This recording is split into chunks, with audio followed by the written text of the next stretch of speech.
বৈশাখের খরতাপে পুড়ছে দেশ। তাপমাত্রা ওঠানামা করছে ৩৮ থেকে ৪২ ডিগ্রির মধ্যে। আজকের আবহাওয়া পরিস্থিতি জানাতে এই মুহূর্তে রাজধানীর আগারগাঁওয়ের আবহাওয়া ভবন থেকে যুক্ত হচ্ছেন সহকর্মী মাজহারুল ইসলাম। মাজহার, আজকে কোন কোন জেলায় ঝড়ের পূর্বাভাস দিয়েছে আবহাওয়া অধিদপ্তর? সবশেষ কি খবর আছে আপনার কাছে জানাবেন। অনিন, আপনাকে ধন্যবাদ। আপনি যেমনটা বলছিলেন যে আবহাওয়ার অফিস, সকালে আমরা আবহাওয়া অফিসে গিয়েছিলাম। আবহাওয়া অফিসে আজকের যে বিবৃতি সেটা হচ্ছে বৃষ্টির কোনো সম্ভাবনা নেই, অর্থাৎ গত কয়েকদিনই যে তীব্র তাপপ্রবাহ বেড়ে যাচ্ছে সেটা চলমান থাকবে।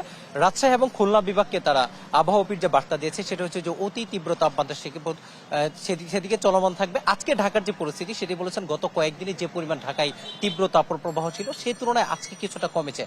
তারা ঝড় এবং শুধুমাত্র সিলেট বিভাগে কিছুটা নিয়মিতভাবে প্রতিদিন কিছুভাবে ঝড় এবং বৃষ্টি হচ্ছে, এছাড়া বাকি বিভাগগুলোতে কিন্তু ঝড় বা বৃষ্টির কোনো পূর্বাভাস তারা দেননি। আপনি জানেন যে এই তীব্র আবহাওয়া সবচেয়ে বেশি বিপাকে পড়েছেন খেটে খাওয়া মানুষ, এবং এই প্রতিদিনের তীব্র তাপমাত্রা কিন্তু বেড়েই চলছে। আপনি জানেন যে এপ্রিল বাংলাদেশের সবচেয়ে উষ্ণতম মাস হওয়ার কারণে কিন্তু স্বভাবতই এই মাসে বেশি তাপমাত্রা প্রভাবিত।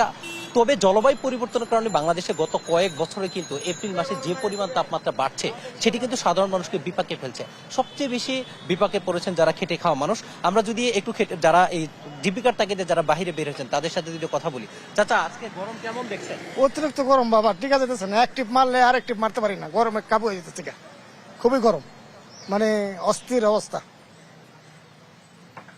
কি আপনার হচ্ছে শরবত কেমন বিক্রি হচ্ছে? ভালো ভালো চলছে, একদম ভালো চলছে। হ্যাঁ। ব্যবসা ভালো হচ্ছে। ভালো গরম। পানি কি নিরাপদ?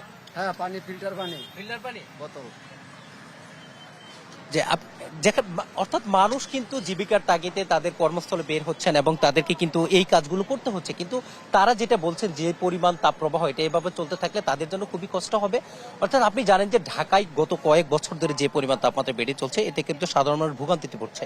ইতিমধ্যে স্বাস্থ্য মন্ত্রণালয় একটা বিবৃতি দিয়েছে এবং তারা সতর্কতা জারি করেছে যে বিশেষ প্রয়োজন ছাড়া কাউকে তারা বাইরে যেতে নিষেধ করেছেন। একই সাথে বিশুদ্ধ পরিমাণ বেশি করে পানি পান করার কথা বলেছেন, ছাতা নিয়ে বের হতে বলেছেন, এবং যেখানে একটু ছায়া আসেন সেখানে তারা হচ্ছে একটু বিশ্রাম নেওয়ার কথা বলেছেন। একই সাথে বিশুদ্ধ পানি পান করার ক্ষেত্রে অবশ্যই পানি সেটা বিশুদ্ধ কিনা সেটি দেখার কথা তারা বলেছেন। আপনি জানেন যে গরমে নর্মালি ডাবের চাহিদা বেশি থাকে। ইতিমধ্যেই কিন্তু ডাবের দাম আকাশ ছোঁয়া, অর্থাৎ এই গরমকে কেন্দ্র করে ডাবের দাম বেড়েছে। একই সাথে গরমকে কেন্দ্র করে সিলিং ফ্যান, এসি বা রেফ্রিজারেটর এই জিনিসগুলোর দামও বেড়েছে।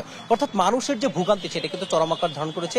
বৃষ্টি না হওয়ার কারণে কিন্তু সেই অবস্থা আরো বেশি ভয়াবহ আকার ধারণ করেছে। আপনি জানেন যে বেশি তাপমাত্রার প্রভাব কারণে ইতিমধ্যেই শিক্ষা প্রতিষ্ঠানগুলো বন্ধ করে দেওয়া হয়েছে এবং এই তাপমাত্রা না কমা পর্যন্ত শিক্ষা প্রতিষ্ঠানগুলো খুলবে না। এবং ইতিমধ্যেই যে স্বাস্থ্য মন্ত্রণালয় গতকালকে বলেছে যে তার শিক্ষা মন্ত্রণালয় ছুটি আরো বাড়াতে পারেন, কারণ তাপমাত্রা প্রবাহ কমার কোনো তারা সম্ভাবনা দেখছেন না।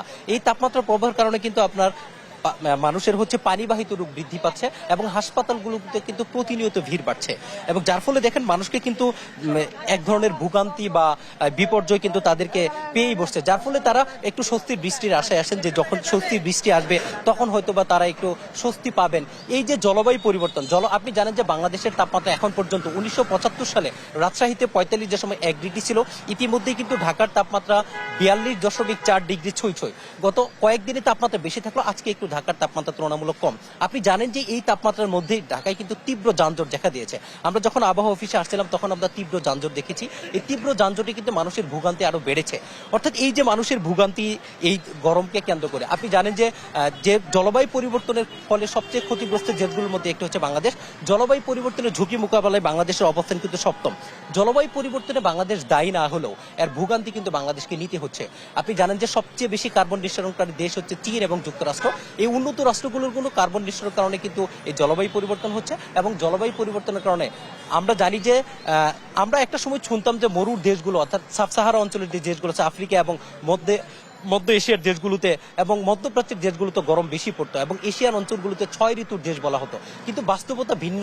অর্থাৎ জলবায়ু পরিবর্তনের কারণে সেই বাস্তবতার পরিবর্তন হয়েছে, যার ফলে 6 ঋতুর বাংলাদেশ কিন্তু এখন 2 ঋতু বেশি স্থায়ী হচ্ছে এবং গ্রীষ্মকাল এবং শীতকাল স্থায়ী বেশি হচ্ছে। তবে শীতকালের স্থায়ী তুলনামূলক কম, গ্রীষ্মকালের স্থায়িত্ব কিন্তু তুলনামূলকভাবে বেড়েই চলছে, যার ফলে এই যে মানুষের ভোগান্তি গরমকে কেন্দ্র করে এই থেকে তারা স্বস্তি চান। আপনি জানেন আমরা আবহাওয়া অফিসকে প্রশ্ন করেছিলাম যে এই যে ঢাকায় এত বেশি তাপমাত্রা প্রভাবের কারণটা কি, তারা যেটি বলেছেন বাংলাদেশে যেভাবে শিল্পায়ন হচ্ছে এই শিল্পায়নকে প্রসার কারণে কিন্তু আপনাকে গাছপালা কাটা হচ্ছে। এই গাছপালাও কিন্তু এই জলবায়ু পরিবর্তন বা তাপ প্রবাহের একটা বেশি বৃদ্ধির কারণ তারা বলেছেন। এই জন্য বলেছেন যে কোনো শিল্পায়ন করার আগে গাছকে বাঁচিয়ে রাখতে হবে। গাছ আমাদেরকে ছায়া দেয়, এই গাছকে বাঁচিয়ে রেখেই কিন্তু আমাদের শিল্পায়ন করতে হবে।